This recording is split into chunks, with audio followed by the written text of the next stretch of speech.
welcome to Teta's podcast. Today I'm so excited because seriously, I feel that this woman is more than a person that I get together just because of what happened to both of us, but a person that I get to know and I consider my friend.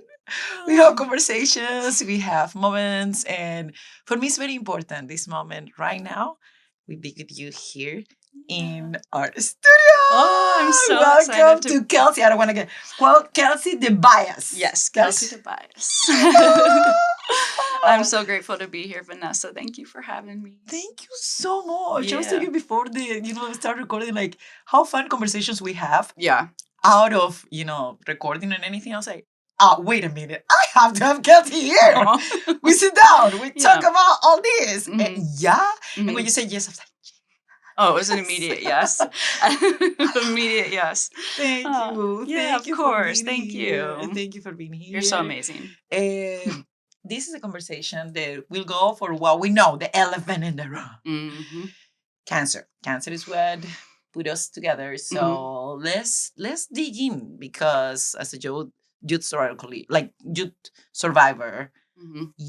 I want to know how you discovered it. How what age you were with. Let's dig in right away in that. Yeah, well, I was just 27 years old when I found a lump. It was summertime. It was trying on bikinis, just something that, a normal young person just connected. I was connected enough with my body to know that something was wrong and that there was a lump where there what was not before. And, um, being so young, I had a lot of thoughts of if I should even consider going into the doctor or doing anything about it. And I had a lot of people in my life encourage me that if trust yourself, trust your body, and yeah. Before going to that point, you said find the lump, and then we go to a bridge. No, yeah. How was the find the lump?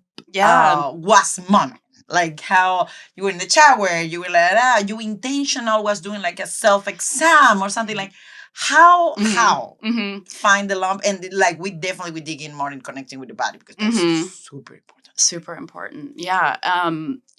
I was not doing any sort of regular exams. Never even really crossed my mind to do that. I just crazy enough actually stumbled upon it just being a sexual person and being connected with my breasts. It will be a lot of sex talking today, just for you know. Wait for it. Stay until the end. We are revealing things here. Yeah, and I have, just enough connection to my body and awareness of what's going on that I noticed during, like literally during sex, that something was wrong because I could feel it. It was palpable. My partner noticed it too, which was definitely an interesting dynamic. But, we were kind of just like, okay, we should probably stop now. Like this is a lump. And then I just kind of took that and run with it. I remember laying in bed just like with him next to me. I was spiraling out. I didn't even cry because I didn't know what was, going on. I didn't want to assume anything. You don't have family history. No family history. Well, I don't know even what I do this question because only 20% of all cancers are connected with genetics. Right, So which was so shocking. Forget about it. Like 80% people like you and me, no? Genetics or nothing. Mhm. Hello, I'm here Yep. visiting you. Yep. Even during sex, I will Right? Here we go. I know. And it was, obviously something that was confusing. And I immediately was like, oh my gosh, what am I going to do with my dating life, with my social life? All this, everything was swirling around in my head. So immediately, I'm not even 30. Like, how is this happening to me?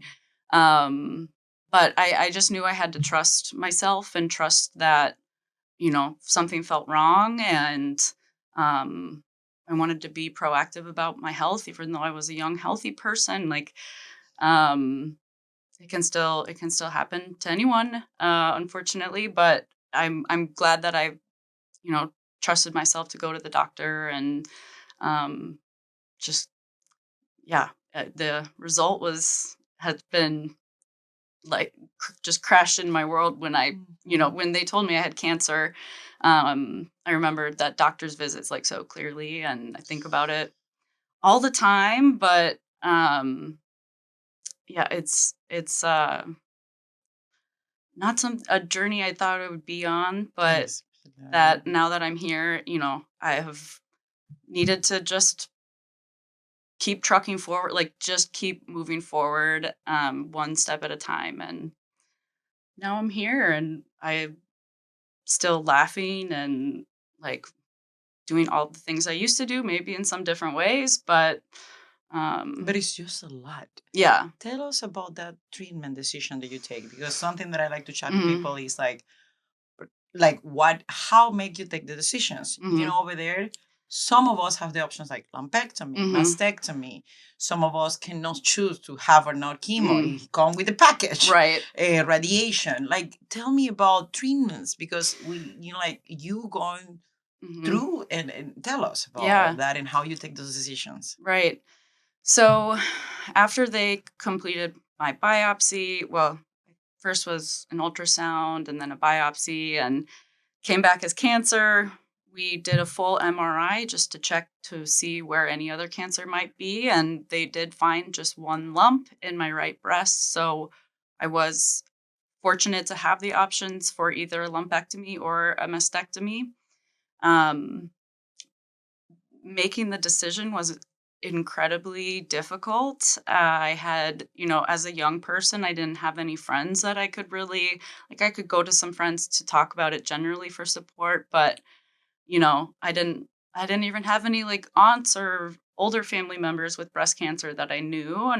And even then, a lot of the prior surgeries was just a double mastectomy, and lumpectomies come with radiation. And I was trying to figure out all these different pieces of the decision. And I, again, just had to trust myself that I wasn't quite ready to make a call for a mastectomy. My doctor thought, the tumor was very localized and it could And be a it's good only one tumor. option. Yep, Okay. just one tumor. Um, Everything else looked really clear. And so we decided to do a lumpectomy first. So they, in 2024, just about in May, went in for that surgery. It was my first ever surgery. Like first ever, other than getting like my wisdom teeth taken out, which is barely a Yeah. surgery. First ever surgery going under anesthesia. I was terrified. Um, I woke up from the surgery and immediately started bawling. So much just came over me.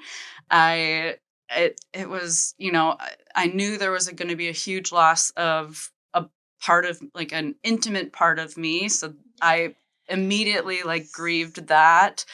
I was scared. I was in a different hospital like part than I woke up in, and just Disoriented. yeah, the surgery process, it was yeah, and now has left me with a huge scar that I have to deal with and look at every day and deal with as I continue to navigate like my life. And um, they gratefully got clear margins all the way around, and the tumor was fully removed. But after the pathology had come back from the surgery, the I had a couple of numbers and markings that were higher risk for reoccurrence, and especially being so young, we did decide to do chemotherapy as Mm. well, which was another hugely hard, like just difficult decision. Uh, I knew I was maybe going to lose all my hair. I knew I was going to be sick and maybe vomiting and ill, And then you did. and then I did it. I lost all my hair. I did not feel great all the time. I was lucky to have been feeling all right through a lot of chemo, but I was still bald. Like I had to make the decision if I was going to go out in just caps, buy a wig or what. And that was such a huge identity loss that I wasn't necessarily expecting, because I've been somebody who's cut my hair all sorts of different lengths and dyed it Mm. different colors. And at first thought it would just be cool to, I buzzed my hair all the way off right before chemo because I didn't want to deal with losing it Mm. slowly. I thought that would be too much. So I tried to get ahead of cancer if that's even possible. And And that is the things that little things that we can control. That exactly. we take it out from cancer. You will not control this Yes. aspect. Yeah. I will control this aspect. It will Yeah. be my terms Mm-hmm. that I feel like little victories Yeah, in the way. truly. And it was a really powerful, like I did it at home. I had a really good family friend who used to be a hairstylist come over and had my sister on FaceTime, uh, and family all around me. And I, shaved my head, and it was really empowering to be able to have that control. And it was also really cool that like I looked really hot and badass with I a buzz love cut. it. And I got to enjoy that for a while. And then even growing my hair back out, it's been fun to have different hairstyles and looks. And like my hair grew back curly from chemo, so I had like a cute little curly thing going on for a while. And there were some times where I felt like I was changing my identity a little bit, but cancer has disrupted so much that I welcomed that. And I like welcomed trying to figure out what parts of me I want to keep and what parts of me I want to rebuild, and where I can find strength in this. So And that is very important, how yeah. we adapt, because I feel that we are social resilience. Yeah. All the community, I feel they're Mm. facing cancer in one way or another. There is so much resilience Mm-hmm. in that adaptation. Like, what part of me, like, I will change? What part of me? But it's Yeah. also aspect that like, we cannot change. Right. We need to just adapt. Yeah. One big part, and then like a big thing of us being Mm. here is like you always been so like we having always have good conversations about intimacy and Yep. what is intimacy for us, because one thing is like you have your partner and then Mhm. you go through cancer with your partner. Like for you and I, it was the same. Like Mhm. we're people navigating all these boob, no boob, scars, no scars, this and that Mm. in the middle of a dating life. Yep. And here we go. So it's so tricky. It's Like how life changed so much yeah. in that aspect of your life. Yep. Like, tell me about like how, for example, Mhm. I was very active before Mhm. cancer. I'm Yep. no virgin, everyone. Me neither. Don't tell. Fucking is very delicious. Yeah, So absolutely. yes. Yes. Why deprive myself for that? No. And something that you tell me, and I want to repeat it, you repeat it in air before the show. As a woman, what Mhm. happened talking about sex and intimacy? Mhm. Please repeat it for everyone to hear it, because I think it's very powerful. Yeah, well, I think just figuring out a way to be connected in with your body, and connecting both like mentally, physically, emotionally with your partner, or even with yourself, and making sure that you're comfortable, and talking about what you need or want. And yeah, just being open with your partner and open about where you're at. And just that communication piece is a huge Having part of it. having the conversation. Yeah. I feel we don't talk enough about sex. Yeah. Even it's like a female taboo. Right. Or like, oh, we don't talk about how many men I fuck. No. Oh yeah, if you fuck a lot of men, you fuck a lot of men. If you Right. love sex like us, yeah, we Yeah. love sex. And what? Right. What is the problem there on it? Right. Like, what if it's a man saying like, yeah, I fuck a lot of women? It's like, oh, Yeah. dude, you're cool. Exactly. And it was like me as a woman, like, hey, I like sex and I Yeah. like fuck. Yeah. Oh my Right. goodness. Right. My sister, no. Mhm. What? Why not? Right. So that's like something that it is taboo. Even Yeah. prior cancer, it is Right. taboo. And now we're facing with this. So Yeah. now it's like, Yep. Mhm. how you navigate until all the transition, like pre, during, after, Mhm. and all in between. Yeah. Well, I'm with you. I was a very young, like sexually active person before cancer. I was single, all through a lot of my young 20s. And, as I was getting into my older 20s, starting to consider like, okay, maybe looking for some partners, or what longer term partners. But I'm always somebody who just wants to have fun too. And um, it when with cancer, it was so obvious to me that intimacy could not really for any long, especially after I had surgery and chemo, be something that maybe happened like sporadically as much as I would like, or maybe it had to look a lot different because I was prefacing it with my partner about, hey, I have a huge scar across my boob and I had radiation, so everything there is like burned a little Mm. and tight, and um, I take a med called tamoxifen that causes Mix it up. vaginal dryness and a whole nother a bunch of Your symptoms. vagina is so dry. Like my Yeah. vagina was so dry that it was painful sometimes. Yes. Sometimes it was like, how? And I'm like, why my vagina is so dry? Yeah. Oh, it's the tamoxifen. And that was never anything that they even remotely touched on, that there would be sexual side effects to tamoxifen. I think maybe there was one little bullet point in the huge packet they give you about tamoxifen that, it can cause some sexual dysfunction, but yeah, it has absolutely impacted my sex life, and um just having to figure out the conversations around these things when, yeah, you're already not really supposed to be talking about sex, but now I'm supposed to talk about that my vagina is dry and that like I have a huge scar in my boob, and there I might, because tamoxifen makes me emotional and also cancer has got me kind of all on this roller coaster, like maybe I freak out in the middle of sex and like say we need to stop, or what number of things could happen, but that doesn't happen very often. I'm not usually trying to stop, but but but yeah, it's with cancer, like all of these things, I like to be upfront about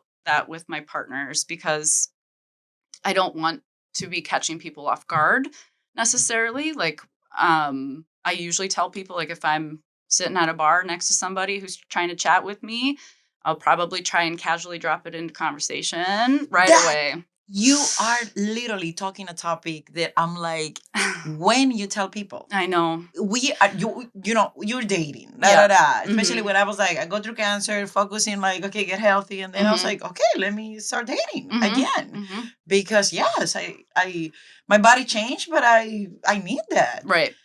I started dating. I was like, when I Yeah. tell the person, like, did I tell you like, hi, Mhm. nice to meet you? In my case, I'm like, I don't have a boob. Right. I have a biggest scar. Right. I only have one. But like, when Yeah. tell people? It's like, and then you find some people like, oh well, this is a lot of information for the first date. Right. Or you find people like, oh wow, like after a couple of days, like, oh, I wish you told me before. I was like, what? I How? know. When? I know. I know. How to manage having this conversation when you're dating? Mhm. Like, Mhm. I've asked myself that same question about if I should be telling people right away, or how I should be navigating this as a young person, because none of these young other guys they're either gonna look like a deer in headlights most likely, or immediately go look at your boobs. yes, Is so let me see the damages. yeah. So like, mine just know what is happening there. it's like, come on now. But my new thing is I am still sticking with trying to address it like upfront Right away. immediately, and do it with a little bit of humor, because that's been an important part in my like survivorship. And so I'll drop something like, yeah, I'm a young breast cancer survivor. Don't look. or like, just if try you're to nice make enough, maybe you can see the closer. Yeah. If this For convo now. goes somewhere, I have some great photos of my scars if you want to see them. No, like, just I use a lot of humor, and it's been really important to me to just make sure I'm laughing and like and connecting with humor, whether it's some dark humor or just making sure I'm laughing. That's helped me like just to share it. Yeah. Because you never know how the other person will take it. You know Right. what I mean? You never know how this dude Right. connection with that word Right. is. Right. And then like this dude can go with any. Right. Who knows? Because what I've road. tried to go the like, oh yeah, I've had a hard couple of years. years, and I'm a cancer survivor, and then you get the pity look, or you get The the, oh, worst. my aunt died of cancer, and you're like, okay, Yeah, the worst. The that's worst. No, no, no. Like, um, move forward after that first part of sure. they say we share it, Mhm. everything, da da da. Then we lie down. Yeah, We there. yeah. We're taking. I remember the first time I have Oh, sex after. oh yeah. Did I take my bra or did I Yep. not? Did I I keep it? Did Yep. I? Ah, Mhm. he want to share. He want to see this. He don't want Mhm. to see. He will freak out. Mhm. Mhm. It was so many overthinking Yep. on here. Yeah. Yeah. And I bet Definitely. he's overthinking in their end too. Like, Yeah. should I kiss the scar? Should I Mm, ignore the scar? right. Should I like Uh, what? Absolutely. I totally see both sides, like the confusion or fear, or yeah, just nerves around interacting intimately after cancer. I do think communication is such a huge part of it, but I also have tried to lean a lot into the whole just, yeah, connecting in with your Mm, body. And, whether it's showing your partner something you like, even if it's just like a gentle touch or something, non super sexual, or um, just taking the moment to kiss for a while, or, you know, exactly. um, just trying to find different ways to connect and feel pleasure. And um, yeah, that's one part of it. And then, the conversations about it, where you're comfortable getting touched or not. Mm-hmm. I, for a long time, did keep my bra on, and maybe I would, like, since I did only just have surgery on the one side, I would keep that side covered, and maybe, like, okay, fine, you can have access to my non-cancer boob. Like, but then that felt weird because I didn't want to be neglecting either one. So yeah, I had to figure out, like, where I was comfortable. And then there were some, like, sensitivity things with radiation and surgery, and um so, I'd have to tell my partners, like, okay, this side is obviously the cancer side. Be You gentle. have to be gentle.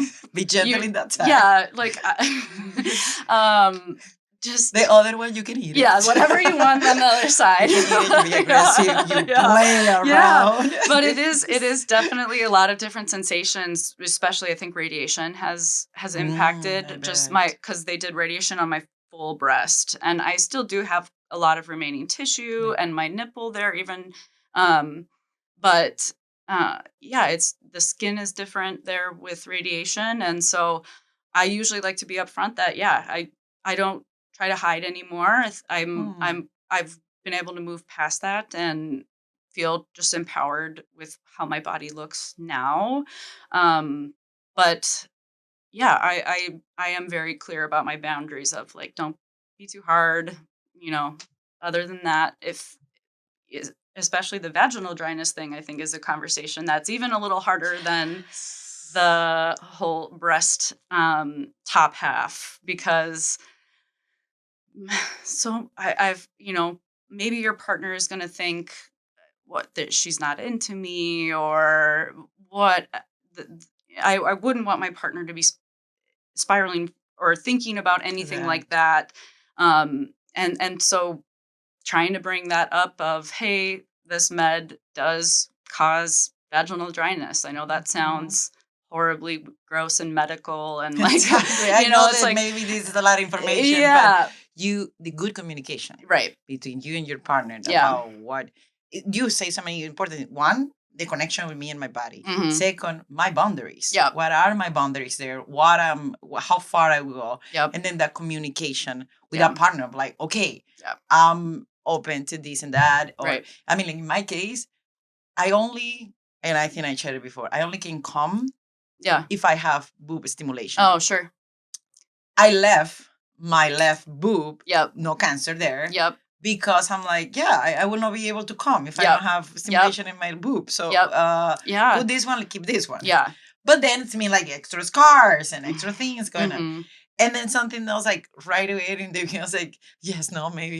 Yeah. I feel graceful enough. Like I'm now with a partner that we have that open communication where you say like, oh, tell about details here and there. I remember when I was sharing, like, when the union of my scars are look like a peasant. It's not. It's not. It's not a peasant. It's not a real one. But it looked like. Yeah. So you like to pretend with, just be gentle with them. Yeah. And then just like, please focus in the other boob, because the other boob is the one that will make me calm. And I remember in the beginning, we talk about that drying. It was so uncomfortable. Talk about that. Yeah. Okay, my vagina is dry, Right. but it's because and you get all these lubricants and Yep. things. Yep. And then in some point, like, I don't know what happened. Maybe it's because the amount of sex that we're having. Yeah. Yeah. But I joke like, you cure me, because the vagina is getting juicy now. Yes. So I'm like, yes. Well, Yes. I have some belief in that, because I've attended a couple of seminars through a local sex store called Smitten Kitten in Minneapolis. They do workshops specifically for cancer survivors post-treatment. I love that. Right? And they give out like little loops samples, and they even gave all of us like little vibrators, and talked about how come into the shop and, maybe you find out you're really into leather or feathers or whatever. It doesn't matter, just being a little more open to exploring sexually. And I think absolutely I've noticed that as well, that as I've continued to be sexually active on tamoxifen and maybe use lube if I need, or there are even vaginal moisturizers that you can use like daily to keep up your like vaginal moisture. But I'm a big believer that just like continuing to have sex and continuing to pleasure yourself. There have even some studies that like vibration or like masturbation using a vibrator can be really beneficial to like blood flow and stimulation for the tissues. And yeah, maybe it does actually help to like keep up your vaginal moisture if we're continuing to be sexually active. So yes, something that I'm like, it's a fun fact that I need to, because I never. I have vibrators, but kind of like the small ones. They can't give outside stimulation. But I all the time use my fingers for like aggressiveness fingering. Yeah. I finger it. Yeah. And this is good facts to know. Like, hey, vibrators actually can create like a most. It is. I feel we should be talking more about this. I agree 100%, because first of all, there are so many different toys out there, so many different types of toys. I'm somebody who's got, my bedside drawer wasn't big enough, so I had to get like a tote, like one of those like Menards totes. Like, it's like open. At least you want to have fun for real. It's like tucked away in my closet. It's like, because there are days where maybe I don't want any sort of like anything inserted in me because I'm just not feeling that, or wherever. There are different sorts of like stimulation and things that I've explored to maybe have sex in a little bit of a different way. Like, not everything just needs to be like boom, boom, boom all the time. Exactly.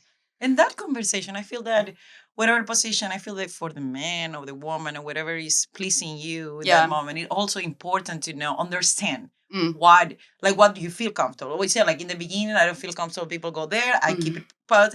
In the beginning, I was like, having the conversation, because I think for them it will be very, okay, do I touch it? Do I ignore it? So it's like being like, yes, go there, give attention, or no, actually, you don't need to put attention there. Just focus in the other one, or whatever. Like, that person needs guidance too. I truly believe I'm that one of person that I'm like, go on, bite me now, or eat me a little bit, for or sure, kiss me more. I'm not that verbal, but when I'm verbal, I'm like, okay, or even moving the head or the hand. Sure, yeah. I love that. Taking control, like we talked about, figuring out where you still have control with cancer. Like, I think one thing we have a lot of control over, we can still have a lot of control over our pleasure, and like demanding pleasure from our partners. If you feel comfortable enough to demanding was a strict word, but you can demand if you feel demanding. Yeah, you deserve it. You deserve to feel good and safe and pleasured, and I think that's important to just talk about it openly. Cancer takes so much from you. Yeah. don't let it take your intimacy too. Don't let it Yes. take the feeling. At least, like me as a straight, a woman, like man, Hmm. they may sound like, oh yeah, I don't give a shit. And he might sound like, oh, I used to be a boo person. Yeah. And then I met you, and then I'm like, oh, Yeah. hello. Yeah. And then we have an amazing sexual relationship. And then it's like, yeah, no, I don't even miss the boob. Yeah. Like, and Yeah. so they don't give a shit in the end. No. In the end, it's like how we can get connected in bed and intimacy. Yeah. How I communicate with you, because I know the other person also want to be conscious. How I can communicate with you, like what is important, like for me in Right. this intimate moment. They Right. get extra intimate when you Yeah. have scars. Let's Yeah. face it. Right. So then, like, go from there. Yeah. Yeah. And I like hopefully you can get that same energy back too from your partner.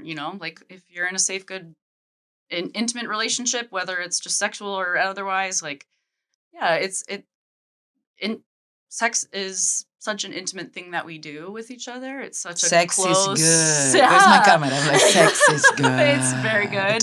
Very good. And Delicious. it's worth it to put in the energy and the just whatever you need to put into it to make sure it's really good for you. I'm all about that. Amen. Yeah. Amen. Truly. What we have, we met in Youth Survival Coalition. It's a group Yes. of people under 40 here in the Twin Cities, national wise, but Mm. we have a chapter here in the Twin City. A chapter, you take the leadership as well. Yeah, co-leadership. And then I love it. And then you and Dr. Tasha are doing such an amazing job. Yeah. And the group is growing. Yeah. So tell us a little bit about that. Yeah, well, I was so honored when Tasha asked me to co-lead the Young Survivors group. I immediately, when I was diagnosed, knew I would need some sort of specific support. And, I was lucky to have a background in social work from school. And so, I'm a little more, or maybe more cued in than any other survivor who doesn't have that background of, okay, support groups and how can I look for financial aid and all these things, right? But I found the group's YSC right away and started attending meetings. There were some months where it was literally just Tasha and I, and it's a group where I've met so many incredible people and yourself, and like being absolutely the star. And well, and so many incredible people I would have never met before, but I'm so glad I have, and you know now being co-leading the group, it's a hard balance of like wanting to find members to make sure they know they have the support, and you know but also I don't want this group to be growing. I don't want more young women to have cancer in the I first hear place, but you. that's obviously a huge whole nother conversation. But it's one of those things that worst club best members, these things we hear of these incredible support groups that have really gotten me through this whole thing. I don't think I could have done it without some of these support groups. I wish I could be in a support group every week, but some of these are just once a month. That's okay. But something good that you're doing is like putting these dinners. Yes. Like, hey, who is yeah. available? Let's have dinner. Yeah. Because I feel like even this sexual conversation, all the sex we talking, I think it started in a restaurant. Yes. We were out in this restaurant, all the people from Just Survivor Coalition. Yep. And we started talking about sex. Yes. And that is when my whole is like, it's so comfortable. Talk to people that going through cancer about this, because it's what you say. We talk about our friends and we can talk about intimacy with them. Right. It's not understanding. Yeah. It's not understanding. Right. It's a lack there of understanding. Like how openly we can chat about this. And this happen in these groups, like, and it's amazing. I know. Yeah. It is really incredible to be able to sit in a group of women who have all persevered through something and still are figuring out their ways to find joy, and it's such a wonderful group, national and local, like you said. I was lucky enough to uh, attend the summit conference in 2024 in Atlanta with YSC, the national party, for a weekend summit with, I think there were over 300 young survivors, which just in and of itself was like kind of overwhelming to be in this big conference room with that many young survivors. But they did such an incredible job because there would be break off groups of there were a lot of dating after cancer, and there were some awesome talks about sex and sexuality, and they even did a lingerie fashion show for all the survivors to just highlight, your beauty and sexuality. And Awesome. um, and they had, booths with toys and all this stuff too, just trying to promote, yeah, that it's okay for us to either continue to just explore our sexuality or to ramp it up or whatever you want. Like, if that's something that you want to do post cancer, like, go do it. Like, if one of my survivor friends told me she wanted to go on like a world sex tour, I would be like, I'm coming with. Okay. But I think it love post cancer, you can do whatever you want. And Absolutely. For me, it's like it's a second chance, let's face it. Absolutely. That you have the second door that Mhm. you have over there. It's like, and you have way less taboos, way less breaks, way less boxes in Right. your brain because you're like, oh yeah, I go through this very hard. Yep. Right now, I want to live. I want to Yep. truly live Yep. and enjoy myself and I don't give a shit about that many things that I give a shit before. Right. And like I just want to be there. Yeah. Do my thing. Yeah. Enjoy my thing. Absolutely. No, and that's been crucial for me to be able to try to figure out this this new opportunity in life. And it's so different from what my life could have been, but I have found a lot of like power and strength in this mindset of yeah, I made it through one of the most horrible things. Anybody, Can they go call through. it the C word because they can't even say cancer. It's like, and I've already beat cancer before 30. So now I can do anything. I can do whatever, do whoever. Just call me. And that's yeah. that's what I plan to do. Just keep laughing, keep fucking, keep laughing and fucking. Tell me about it because we're talking before the show. We're talking about Italy, and I was like, "Where are you right now? What is it?" Like, "Yep, just coming back from Italy. All these Yes. Italian boys." Overwhelming, truly. It was overwhelming, honestly. It can get overwhelming. Yes. How was it? How are you right now? Yeah. Like, I know you just coming back from Italy. I know I've literally been back for like less than 2 weeks, less than yeah. And we spent 10 or 11 days traveling all through Italy. I know. And crazy enough, this was a family vacation that was supposed to have happened some years ago, but then I got diagnosed and we had to postpone it. Finally, now that it's happened, and it just happened to have been 2 years from my diagnosis. So it was literally like April. I was diagnosed April 2024. Here I am in Italy. Italy in April 2026, like enjoying just boating around Capri, swimming in the freezing Mediterranean waters. Well, the sea, and just drinking lots of Italian wine, flirting with lots of Italian men. On a family trip made it a little trickier, but I found my way. The Italian men were right there. So accessible. I love it how open you are with, how joyful you are about like what's happening. And don't get me wrong. Yeah. We all have down days and it's okay to be sad. It's okay to be down. It's okay to be angry. It's okay to feel grief. It's all the emotions and about. Yep. So thank you for sharing that part of the freedom of I enjoy this part. This part, let's don't hide. Yeah. They don't hide the goods and the bad. They don't hide any of it.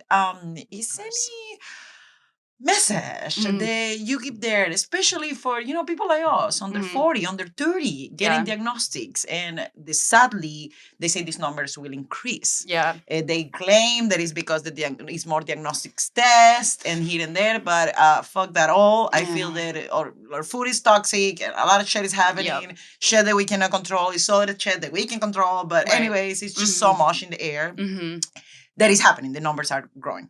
Point. Mm-hmm. What is a message you give there to Yeah. people like us? Like, Yeah.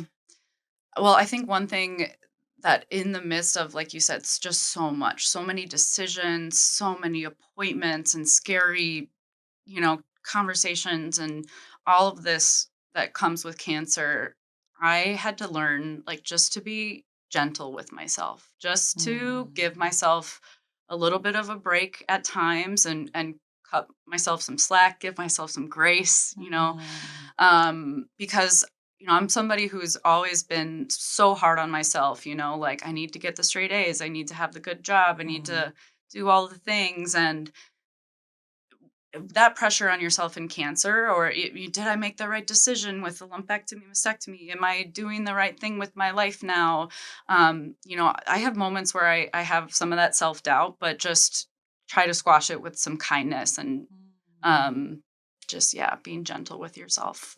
so beautiful, so Yeah. beautiful. I always say, like, we take the best decision with the information we have in Right. that moment. Right. And that was the best decision. Yep. Then if in 1 year, Yeah. oh wow, you have way more information, and that decision is like, well, that was so shitty decision. But in the moment, be what you Right. say, grace with yourself. Yep. In the moment was the best decision. Right. Because it was taken with the information you have in front of you. Right. So respect that. Be grace with with you and all the process you're going through. Right. I'm nursing. One last thing that I have Oh, my is goodness. like I know so many surprises around here. So one of my close friends, she gave me these cards and they are a message. So I will share. You can take one and you can take it with you, and you can please first read the message with the audience. Oh, that's amazing. Okay. Oh. All that I need is coming to me in ways I could never have imagined. Oh. I'm gonna try not to cry, but that's crazy how sometimes you do get these messages, like whether it's cancer related or not. But sometimes things do come into your life in a good way, crashing in a good way. So I think the universe have the way to talk to us. yeah. Thank you for talking to all of us today at Tetas. Thank you. I I love you. This was awesome. This was so good. Thank you all for listening to us, and thank you for being there. Thank you for show up for us, but also show up. The most important thing, show up for yourself every day. Love you all.